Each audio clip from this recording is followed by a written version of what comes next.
Pronto.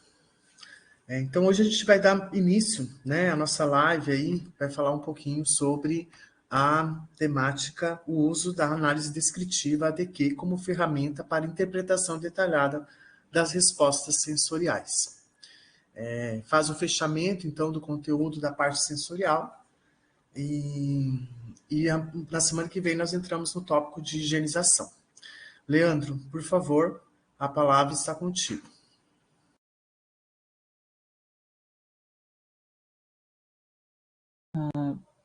Boa noite, pessoal. Estão me ouvindo bem? Tudo certo? Estou compartilhando, não sei se está certo também. Qualquer coisa, vocês vão me dando um oi aí. Primeiro, eu gostaria de agradecer ao professor Marcelo pelo convite. Estou muito feliz de estar aqui hoje, revendo ele, revendo a professora Deise também. Muito tempo que eu não a vejo, saudades. Bom, o professor me convidou para falar um pouquinho sobre ADQ, né? Eu tive um primeiro contato com a ADQ aí no TCC, quando eu estava fazendo um desenvolvimento de produto, né, de Fishburg no grupo do professor Marcelo, e a gente estava buscando qual análise a gente ia aplicar, e a professora Deise foi que indicou essa análise, né, para a gente no primeiro momento. E tem sido uma experiência bem legal trabalhar com a ADQ, e aí eu coloquei esse título aí para a gente ver como que o ADQ permite a gente detalhar as interpretações, né? Ela vai além de uma análise sensorial mais comum e parte para uma análise sensorial mais robusta. Eu também trouxe uma breve apresentação minha, mas o professor já me apresentou bem. Eu sou engenheiro de pesca, formado pelo IFES, a Empiúma.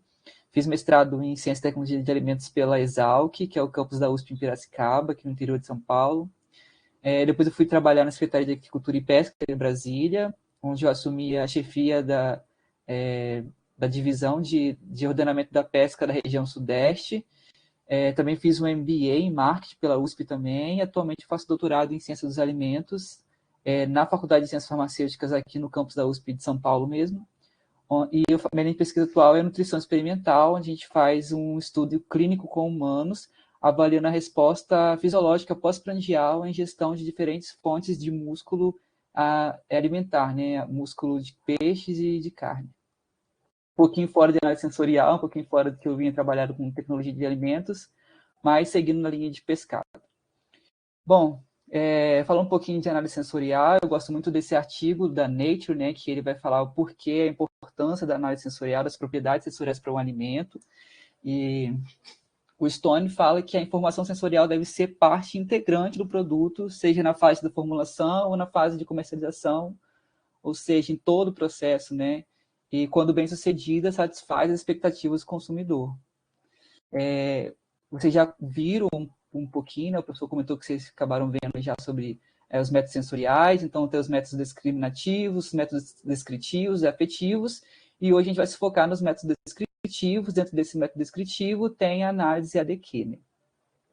Bom, o ADQ foi criado pelo Stone Siedel em 74, nessa empresa, a Tragon, né, que era uma empresa startup lá nos Estados Unidos, que era vinculado com o Departamento de Ciências dos Alimentos da Universidade de Davis, né, na Califórnia. É uma descrita como uma análise sensorial, uma metodologia mais completa e sofisticada, apesar de que hoje em dia já existem métodos que é até mais sofisticado, como TCATA, CATA, esses métodos que buscam uma otimização nessas informações mais detalhadas, mas o ADQ ainda é um método bem mais completo e robusto, né? A gente vai ver o porquê. Os resultados que o ADQ oferece, né, numa análise, ele oferece uma descrição sensorial completa do produto testado, permitindo o mapeamento das similaridades e disparidades entre amostras, quando há necessidade de comparação de amostras. E permite relacionar um ingrediente específico ou variáveis de um processo, ou atributos sensoriais de um alimento. Essa primeira publicação do ADQ está disponível aí na indexação do Elsevier, quem quiser pode pesquisar. Deixa essa curiosidade aqui, que em inglês é o KDA, né, que é uma marca registrada, né?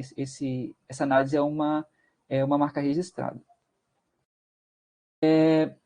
Então, o método de análise sensorial, o ADQ é um método de análise sensorial que descreve e quantifica as características sensoriais de um produto na ordem que elas são percebidas. E essas características podem ser visuais, olfativas, de sabor, né, texturais ou auditivas. Depende do que vocês querem pesquisar, né, quando forem pesquisar. E também o ADQ ele permite uma linguagem mais próxima do consumidor, né? Porque a gente vai ver ao longo da aula de hoje que o consumidor, né, ou o grupo de painel de provadores, eles conseguem dizer o que eles acham sobre aquele produto e de que forma deve ser avaliado. E gera dados quantitativos que podem ser podem e devem, né, ser estatisticamente analisados. Falando um pouquinho, então, dessas características, né? As características visuais podem ser cor, como tonalidade, uniformidade do produto. A textura pode ser questões como brilhante, liso, o tamanho, a forma das partículas. A interação entre as partículas também pode ser um fator visual. As olfativas são as sensações olfativas de qualidade, se tem percepção, por exemplo, floral, frutado, pútreo, púdrido, né? Sabor, as sensações de gosto, né? Doce, amargo, salgado, ácido, umami. As sensações bucais, se é astringente, ardido, quente, frio, tudo isso dá para a gente trabalhar na DQ. A textura, né? Tem relacionada mais à parte mecânica, de dureza, viscosidade, geométrica, se é fibroso, arenoso, ou interação com os macronutrientes na boca, né? Se o produto vai ser suculento, seco, oleoso. Auditiva, se o som associado à mastigação, se é crocante, se é duro. E as sensações táteis também podem ser analisadas se houver a necessidade, né? Esse produto exige isso, né? Com percepção de textura, cortar o alimento, né? Usando faca, colher, por exemplo, espalhar o requeijão com a faca, tudo isso pode ser analisado também. Também a percepção da textura, manusear o alimento com as mãos. E o ADQ, então, ele parte de 5 etapas, né? A gente vai destrinchar cada uma delas. A primeira etapa é o recrutamento do provador. A segunda etapa é a seleção do provador. A terceira etapa é o desenvolvimento da terminologia descritiva das amostras, a definição dos descritores e referências para o treinamento. Partindo disso, a gente vai para o ponto 4, que é o treinamento de provador, com as amostras e as referências de definição e escala. E 5, os testes definitivos com as amostras que desejam ser analisadas, né? Então, a primeira etapa do ADQ é o recrutamento, né, dos provadores. O painel do ADQ, ele geralmente deve ser composto de 10 a 12 pessoas, não é um painel grande, porque ele requer uma análise mais robusta e um time bem treinado. Então, é uma análise que busca uma menor quantidade de provadores. Então, esses provadores devem ser selecionados e treinados com a habilidade em verbalizar as sensações e trabalhar em grupo, que é importante. E demonstrar a reprodutibilidade dos resultados. Então, é importante aqui no recrutamento dos provadores encontrar um painel de pessoas, né, de voluntários, que tem essa capacidade de verbalizar. Né? Se a gente tem um painel de pessoas que não têm ou tem timidez, ou não tem a capacidade de verbalizar bem as sensações, não é o adequado para o ADQ. E aí é recomendado recrutar de 20 a 30 provadores, porque há a desistência de participantes, existe muita reprovação nas etapas de seleção e treinamento, e pode haver né, outliers nos resultados finais com os demais membros, né, não havendo consenso daquele provador. Pode acontecer várias intempéries aí nesse caminho, que pode reduzir nosso número de provadores, então é importante ter um N maior para que no final a gente tenha de 10 a 12. Normalmente são recrutados participantes dentro do ambiente de trabalho, da universidade, mas sempre deve evitar aquelas pessoas que estão diretamente relacionadas ao desenvolvimento do produto, porque pode gerar alguma interferência. Colaboradores também da linha de produção, que estão mais em contato com o processamento daquele produto, ou gerente, diretores, ou no caso da universidade, professores responsáveis pelos projetos, todos esses devem ser evitados para não haver nenhuma tendência ou interferência nos resultados. Bom, na hora de recrutar também é importante deixar claro que o ADQ é uma análise longa, com vários encontros, e as pessoas, né, os voluntários, eles têm que demonstrar interesse pela pesquisa e demonstrar também disponibilidade do tempo de participar. Né? Então, é importante apresentar um cronograma com as datas e horários pré-definidos, e também valorizar a importância dos participantes nesse teste, né? Sempre indicar quais são os ganhos que aquela pessoa vai ter, né? Ao final, sempre tem aquele brinde para os participantes, então pode indicar isso no início do recrutamento, que vai haver brindes, mas também indicar que aquela pessoa vai participar de um treinamento que é robusto, que ela também vai aprender, ela vai levar para a vida dela essa experiência, né, de participar de um ensaio científico. Então, o questionário tem que ter informações muito importantes que não pode deixar de fora, que é a forma de contato com o participante, sexo, idade, afinidade ou aversão com o produto, né? Isso é muito importante. As pessoas também têm que indicar as doenças ou limitações, e a depender, né, se há necessidade, dependendo do produto, ter um público-alvo para que outras aferições sejam verificadas. É importante também verificar que, nessa parte de doenças ou limitações, aversão ao produto ou não, é importante ter isso bem definido, porque essas intempéries aí, elas podem trazer resultados que a gente não quer, né? E sempre, né, como uma análise sensorial, ela está tratando com o estudo com humanos, é importante sempre, importante e obrigatório, sempre que os participantes assinem o TCLE, que é o Termo de Consentimento Livre e Esclarecido.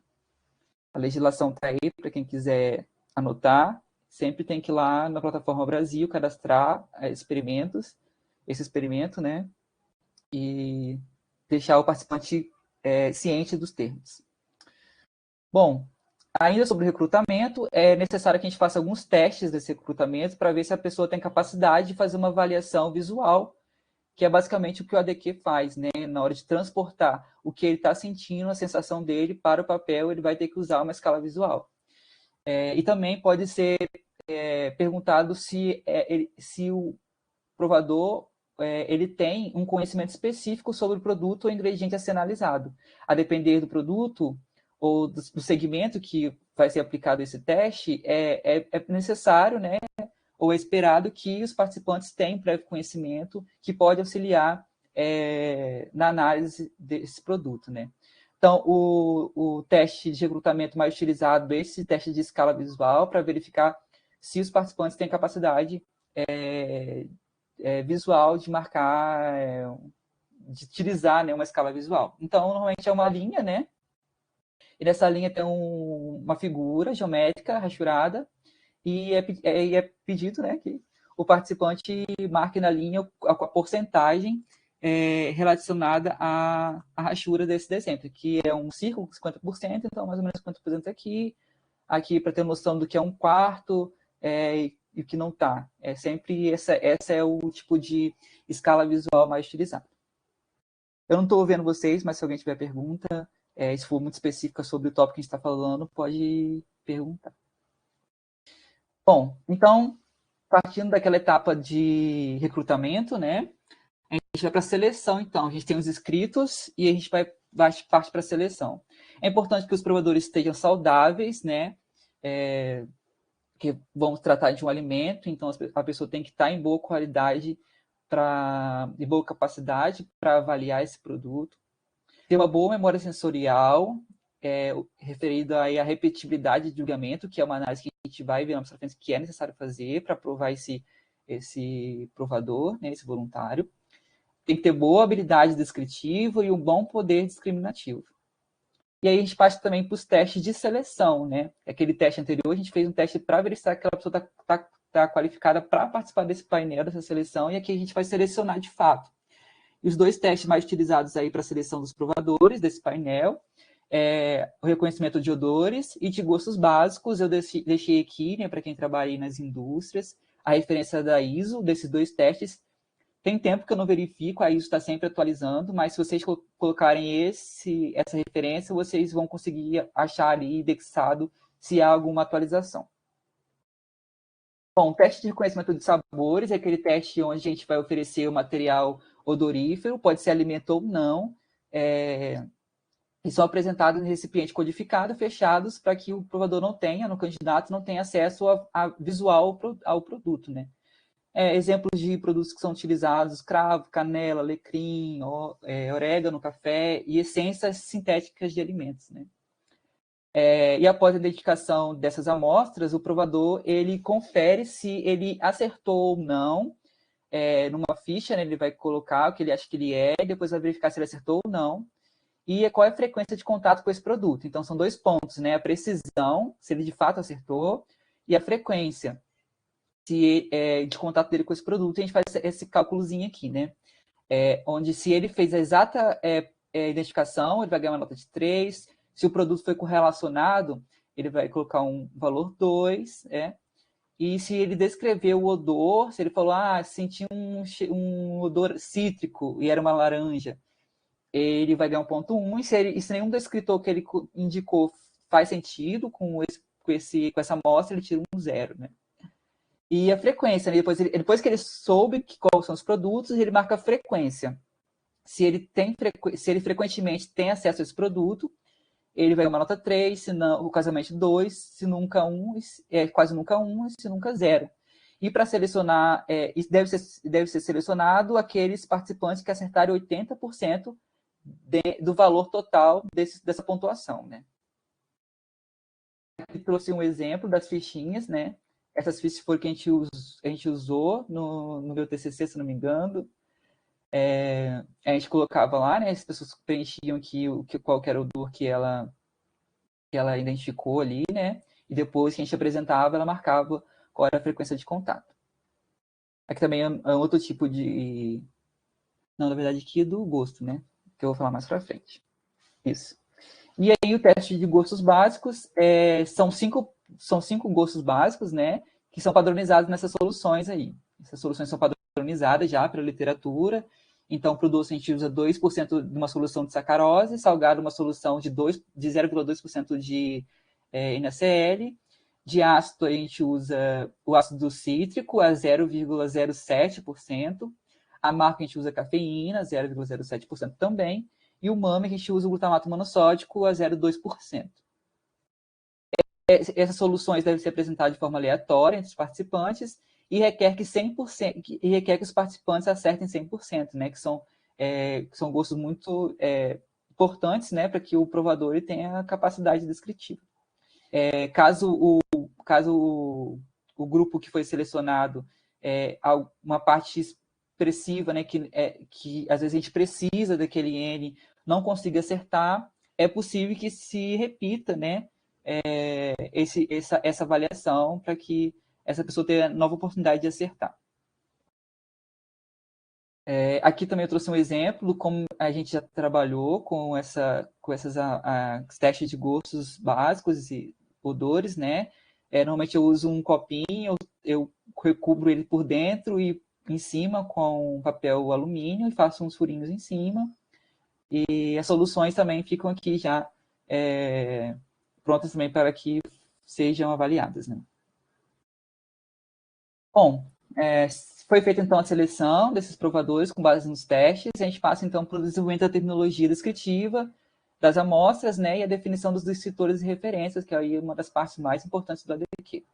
No método tradicional do ADQ, a gente avalia e lista atributos de uma amostra específica, né, quando a gente quer determinar se aquele nosso produto ele está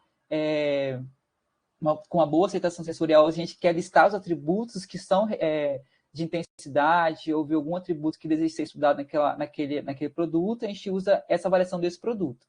Ou o método em rede, que é aquele que tem mais de uma amostra e a gente quer descrever as similaridades ou a diferença entre essas amostras, né? A gente avalia basicamente os mesmos atributos, mas são uma avaliação direcionada diferente. E é importante encorajar que os provadores utilizem seus próprios termos, né? Então, esses termos que não são técnicos, que são mais relacionados ao consumo diário, eles devem ser encorajados a serem utilizados. E os termos, eles devem ser descritivos, né? É floral, é azedo, é cítrico, e nunca deve ser de intensidade, hedônicos, né? Não é para falar assim, eu gosto, é bom, é ruim. Esse não é o objetivo. O objetivo é levantar descritores, termos que sejam descritivos daquele produto, daquela característica sensorial. Partindo disso, a gente tem que, naquele grupo, né, selecionar, a gente tem que indicar um líder, porque esse líder ele vai ser responsável por entrar no consenso do grupo, né? O ADQ é sobre esse consenso do grupo, é sobre o trabalho em grupo, para identificar esses descritores, né?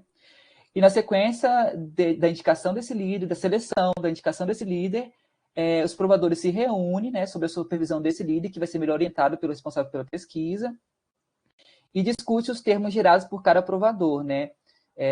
Então, a gente vai, nesse primeiro momento, dar a nossa amostra, que é alvo do estudo, e deixar que os provadores eles digam o que eles quiserem sobre aquele produto de forma descritiva, né? Então, vai vir uma lista enorme e várias pessoas vão achar coisas diferentes. Então, é nesse momento, depois dessa primeira avaliação livre, que esses termos, né, vão ser agrupados e vão ser avaliados aí num consenso liderado pelo líder do grupo. A intenção desse primeiro momento é agrupar o semelhante e descartar o que é muito discrepante, né, o que não faz sentido, se for um consenso do grupo, ou aquilo que for menos citado, que também não é muito interessante ter um número muito grande de descritores, né? Termos antônimos de intensidade, né, ou que descrevem uma mesma percepção, são agrupados, né? Uma pessoa pode falar assim, achei salgado, outra achar que foi sem sal. Então a gente pode agrupar isso. Salgado, tá pouco ou muito, então isso vai ser trabalhado desse jeito, não muito salgado, pouco salgado, a gente não usa isso. Mesma coisa, fermentado ou vinagrado, que são sinônimos, né? Eles devem ser agrupados de uma forma que essa escala consiga auxiliar, determinar o que é muito intenso ou pouco intenso. E termos percebidos por poucos provadores, né? Devem ser deletados se houver consenso da equipe. Sempre se houver consenso da equipe, né? Se a equipe chegar no consenso, o líder deve indagar isso, né? Se aquilo for, se uma ou duas pessoas indicaram aquilo e aquilo não faz tanta diferença para o que quer ser investigado, pode ser retirado. Então, a partir disso, né, a definição das referências escalares para o treinamento.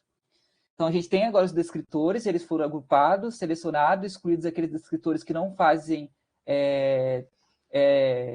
que não são significativos para o estudo, né, no consenso do grupo.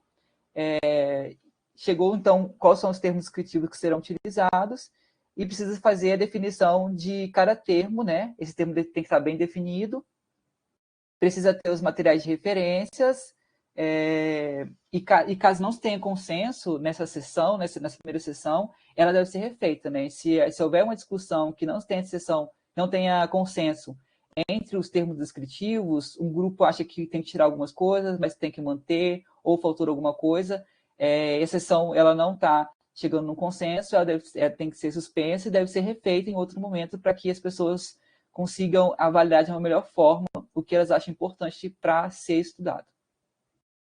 E a partir disso, finalizou, então, a gente tem os descritores. Então, para cada descritor vai ter uma referência, e essa referência ela vai associar-se, né, a uma escala de intensidade ancorada em extremos, né, que eu vou mostrar mais para frente, em termos que indique uma menor e uma maior intensidade. Por isso que a gente não quer termos descritivos que indiquem intensidade. A gente quer termos descritivos que descrevam aquela referência sensorial, e a intensidade vai ser descrita na avaliação do ADQ. Bom, aqui tem uma tabela, como que seria esse primeiro momento, né, de avaliação, de treinamento, né, de identificação, de referências. Por exemplo, o grupo aqui achou que a cor da casca é um fator importante para esse produto. Acho que foi até do nosso hambúrguer, né, cor da casca. E aqui tem uma definição feita pelo grupo, né, o que eles acharam que é de definição, o que define a cor da casca, né. Então, a cor da casca ela tem que ter uma coloração aparente, externa e característica de uma crosta com tons variando de branco a caramelo. Para eles, isso era uma crosta, a cor da crosta lá no hambúrguer, né? E aí, o que a gente tinha de material de referência escalar para cor, né, para coloração, a gente utilizou farinha de mandioca, e para cor clara e para cor escura, uma barra de cereal dessas comerciais. E assim foi, né? Não vou aqui detalhar todas essas definições, mas para a gente ter uma ideia do que é. Eu tenho, então, o primeiro descritor, ele tem que ser um descritor que descreve uma característica e tem que ter uma definição para o grupo entrar no consenso, qual é a definição desse descritor, e depois tem que ter uma referência escalar. Essa referência escalar é utilizada para o treinamento, para que o grupo tenha um consenso do que é aquele descritor e como que eles vão avaliar isso. Então, é feito o treinamento daquela amostra com esse descritor e com essas referências escalar. Aqui também eu trouxe um outro exemplo, né? Por exemplo, odor de peixe é uma intensidade de característica de odor de peixe. Aí tem aqui, ó, fraco, peixe grelhado, um fish burger grelhado e forte, cozido em água. A equipe achou que esses seriam as escalas, né? Bom, partindo disso, aí nesse primeiro momento o painel ele vai ter acesso a essa ficha, né? Ele vai ter acesso ao descritor, à definição e à referência. Então, com acesso a todas essas informações, ele vai receber novamente o produto a ser testado e vai indicar aqui, fazer a avaliação dele aqui no ADQ, né? Aqui é a fichinha clássica do ADQ, né? Tem a referência, o atributo, né? Ser avaliado, e tem essa escala do mínimo e do máximo, né? Essa escala normalmente é 9 milímetros e a gente faz depois a pontuação dela, né? E ela não é aquela escala graduada, né? Essa escala livre aqui. Bom, treinados, né? Treinados não, na verdade, eles estão já com as referências e os escalares já definidos.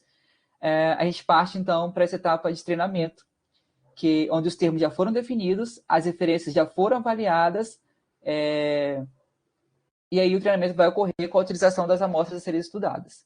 Então, o objetivo desse treinamento é que é um aprendizado e memorização do vocabulário do grupo, né? Então, o grupo tem que ter o mesmo vocabulário, ele tem que estar ciente dos escalares, das referências, dos atributos, e os provadores eles devem aprender a utilizar as escalas de intensidade de forma bastante consensual. Por isso que nesse momento ele vai estar lá provando aquela amostra dele, olhando para as escalas, para que ele de fato consiga entrar no consenso com o grupo, né? Bom, e aí quando que o treinamento termina, né? Quando o líder percebe que toda a equipe, né, ela tem um bom poder discriminativo ao julgar os atributos testados, se a equipe tem uma boa repetitibilidade dos resultados e se há um consenso com os demais grupos da equipe, né? Se o grupo tem consenso. E aí como que eu vou avaliar isso? A gente pega essa análise que foi feita, né, os resultados dessa análise desse painel do treinamento, e a gente faz uma análise estatística, né? Aqui é uma análise nova simples, estatística, onde o p-valor da amostra, ou seja, a diferença entre a avaliação da equipe para cada tipo de amostra, ela deve ser menor que 30%. Se eu tenho uma diferença maior que 30% no meu grupo, daquele grupo de amostras, né, entre a equipe, quer dizer que a equipe ela não está entrando num consenso, está muito fora. Então, 30% é uma quantidade aceitável assim, de diferença de um produto, de um provador para o outro no mesmo produto. Tem aquele produto e meu painel ele se diferenciou em cerca de 30%. No universo experimental que a gente quer ver, né? Dentro de 30% existe muita diferença. Acima de 30%, talvez ali algum provador não está entrando no consenso. Então, isso é a diferença entre a equipe, né? Daquela mesma amostra, e que a equipe está diferindo um do outro. Com relação à repetição do mesmo provador, daquele mesmo produto, não deve ser maior que 5%, né? Na verdade, não deve ser menor que 5%, né? Então, a diferença significativa da repetição do provador tem que ser muito baixa. Aquele provador ele não pode ter uma repetição que seja significativamente diferente de uma para outra, né? Então, ele tem que estar com uma diferença significativa muito baixa para que ele, de fato, seja considerado que ele apresente uma boa repetitividade nos resultados. Bom, então partiu para a quinta etapa, né? Que é o teste sensorial da ADQ definitivo. Então a gente passou por essa etapa de seleção, definição dos descritores, treinamento, e agora de fato, com tudo certo, com todos os provadores treinados, com aquele estado da nova ali certinho, o grupo teve 30% de diferença entre uma ou outra julgamento, o mesmo provador não teve diferença significativa na reavaliação dele, né, repetitibilidade. Então, partimos então para o teste sensorial definitivo, onde todos os provadores selecionados, eles provam as amostras, né, em 3 repetições, utilizando a ficha de avaliação do ADQ. E é importante destacar algumas condições importantes, né? O provador ele tem que estar numa cabine individual. Quando não houver uma cabine individual, ele tem que estar num espaço confortável, onde não há interferência de um outro provador, né? Ele tem que fazer essa avaliação sozinho. As amostras elas devem ser posicionadas aleatoriamente, né, entre as repetições, e essas amostras também devem ser codificadas, né? Normalmente a gente usa uma codificação numérica, e elas também devem ser codificadas. E aqui eu trouxe alguns resultados que é daquilo que a gente já comentou, né? Da diferença significativa entre a amostra, o provador e do grupo, né? Se o grupo está no consenso, a gente consegue ver isso. Hoje a gente não consegue falar um pouquinho como que funciona essas análises de ANOVA, né? Mas é uma análise bastante importante para prever esses resultados, né? Nesse modelo aqui que a gente tem 15 provadores, né? E a gente viu que aqui é o que a gente deseja numa análise ADQ, né? A amostra, ela apresentou diferença significativa, né? A gente tem 3 amostras, A, B e C, onde elas, o grupo de amostra, apresenta uma diferença significativa nessa escala aqui de intensidade, né? E é isso que a gente quer, que a amostra tenha diferença significativa. Então, a gente viu que esse produto, para esse atributo X, né, ele deu uma diferença significativa entre as amostras. Então, a gente vê que o nosso, aqui, ó, o provador com pouquíssima valor de P bem alto, e é o grupo bem conciso também, não, sem nenhuma diferença significativa, né? Aqui, existe diferença significativa entre as amostras desse mesmo perfil, né? As amostras estão com diferença significativa nessa escala de intensidade para um atributo X, mas os provadores, eles também diferiram significativamente, né? Então, nesse eixo dessa mesma amostra, como elas são mais dispersas, se a gente comparar com a outra, elas são mais unidas, e aqui esses provadores são mais dispersos. Então, alguns provadores, eles podem fugir do consenso e indicar essa diferença significativa. Não é desejado, mas pode acontecer, mas não é uma coisa que prejudique a nossa análise ou que invalide o nosso treinamento e toda a parte de preparo do ADQ. Agora, o que não pode acontecer é isso. Quando a amostra diferencia significativamente, os provadores eles não estão num consenso e a relação do grupo com a amostra não é um consenso. Olha como as médias são totalmente sem nenhuma, não estão indicando nenhuma tendência para nada. É um grupo que está totalmente disperso, não tem consenso nenhum daquele produto, estão utilizando critérios totalmente diferentes para avaliação. Então aqui o nosso análise ADQ não está dizendo muita coisa, né? Ela não vai entregar o resultado que a gente precisa com relação ao mapeamento e avaliação de um atributo ou de um ingrediente específico. Então, nesse caso, é isso. Preocupe-se e faça um diagnóstico, né? Tem que ver o que aconteceu aqui. Normalmente é difícil, a gente faz toda a etapa certinho, a gente não vai ter isso aqui no final, mas pode acontecer, e aí tem que verificar o que aconteceu. Bom, então para a gente já finalizando, eu trouxe aqui alguns estudos para a gente ver como que esses resultados do ADQ, né, pode prever aí coisas importantes dentro de tecnologia, de qualidade. Esse artigo foi um artigo que eu fiz o mestrado, né? Foi publicado na revista LWT. A gente usou o modelo de superfície de resposta, né? De otimização para a formulação de hambúrguer de tambaqui. A gente vê os parâmetros físico e químicos com superfície de resposta no modelo de predição de otimização. E a nossa análise sensorial a gente fez por ADQ, e esse gráfico aqui é bastante relacionado com a ADQ, né? Onde a gente prevê vários dos atributos, né? Então, para cada linha aí está a média da formulação, né? Foram 7 formulações, e a gente consegue verificar, né, o que de importante para aquele desenvolvimento daquele produto. A gente vê que essa formulação aqui, não vou lembrar agora o que é que eu cortei aqui a legenda, mas essa está fugindo bastante do consenso das formulações. Então, com esse resultado, a gente consegue prever o que a gente quer retirar de ingrediente, o que favoreceu, o que não favoreceu. São respostas bem mais descritivas e mais complexas de se estudar do que uma análise sensorial mais voltada só para aquela parte discriminativa, né?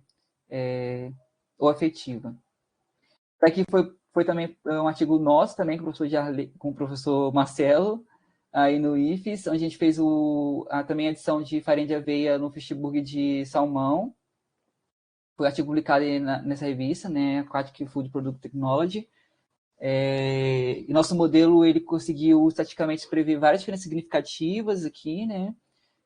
Como a gente adicionou farinha, a gente viu diferença significativa com interação com a umidade do hambúrguer, com composição lipídica e com a capacidade de rendimento pós-cocção.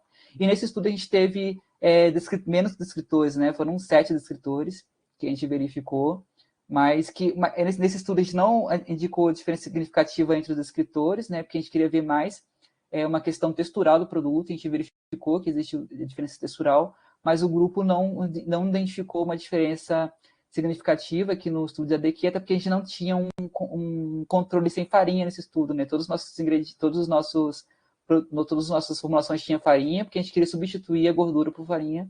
Então, nosso objetivo era ver a mesma textura, e ela não afetou, né? Se fosse de 6 ou 10% de farinha, não afetou aí a parte sensorial do produto, né?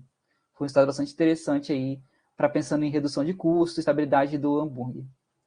Bom, partindo para outro exemplo aqui de qualidade do produto, né? Esse estudo aqui também da RWT, eles utilizaram, né, uma metabolômica no target, que é uma metabolômica que é feita não direcional, né? Avaliam vários metabólitos, e eles utilizaram isso combinado com ADQ em chás, né? Diferentes chás da China, né? Chás que foram chás de diferentes regiões, de diferentes tipos de cultivo, mas o mesmo tipo de chá, né? Um chá preto. E eles indicaram coisas bem interessantes aqui da gente analisar. Que eles queriam, na verdade, era indicar se essa metabolômica ela se relacionava com a análise da ADQ, né? Que imagine quanto que é um custo de uma metabolômica. É muito caro, né? Aí uma metabolômica simples em dia está passando dos 20 mil dólares. E se a gente consegue validar que o método de ADQ prediz o que uma metabolômica pode entregar para a gente, isso é bastante significativo.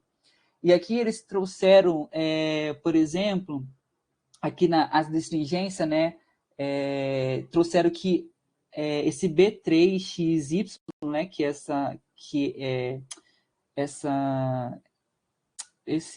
amostra, né, ela apresentou uma maior astringência, eles queriam verificar por quê, né? Porque será que de fato ela tem uma maior astringência e como responder essa astringência para a percepção dos provadores?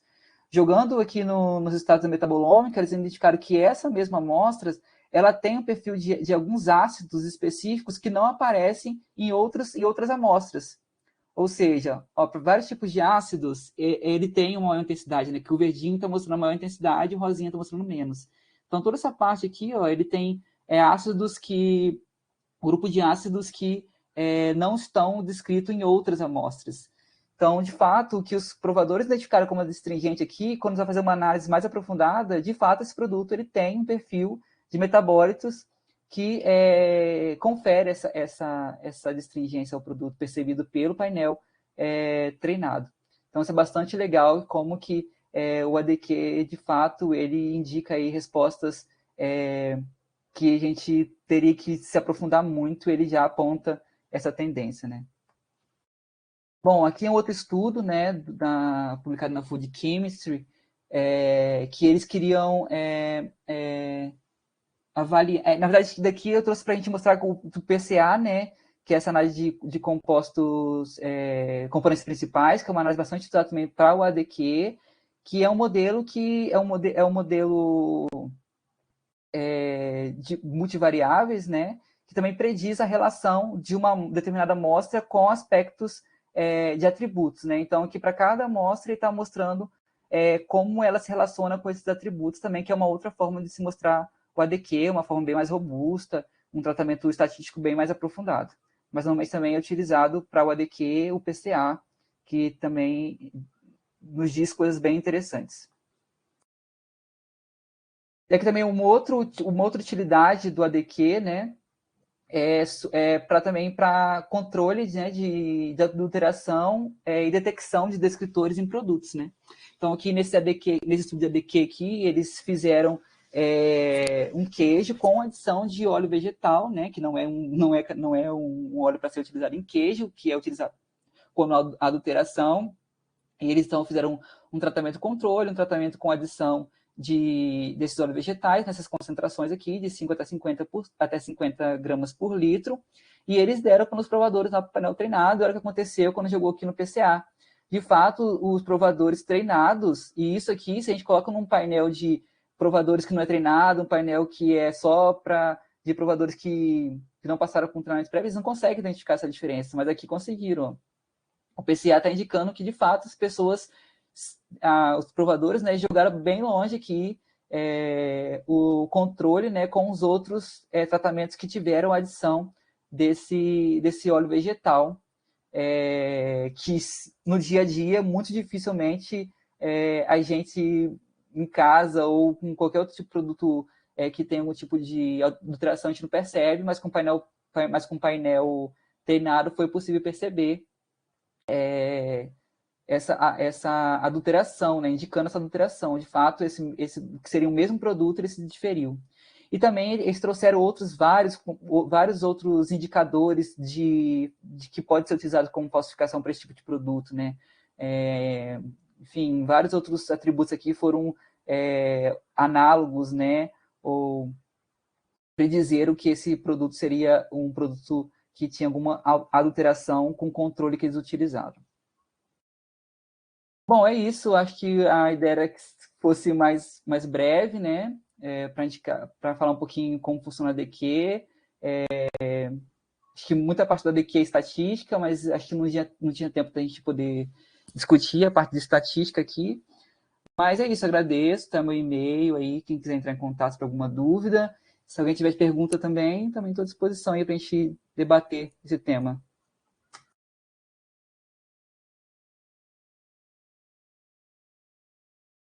Leandro, primeiro eu quero agradecer e parabenizá-lo pela palestra e pela fala. A gente conseguiu, eu gostei que você puxou as novas aplicações aí do ADQ, e aplicações práticas, né? Aplicações da indústria, visto que a gente tem aqui uma pós relacionada a isso, e a maioria do pessoal trabalha. Nem todos trabalham na indústria, mas alguns deles sim. E acredito que foi bem importante e bem profícuo esse nosso encontro. Parabéns mais uma vez, eu estou extremamente orgulhoso de você. Imagina, foi muito aprendizado aí com todos vocês, que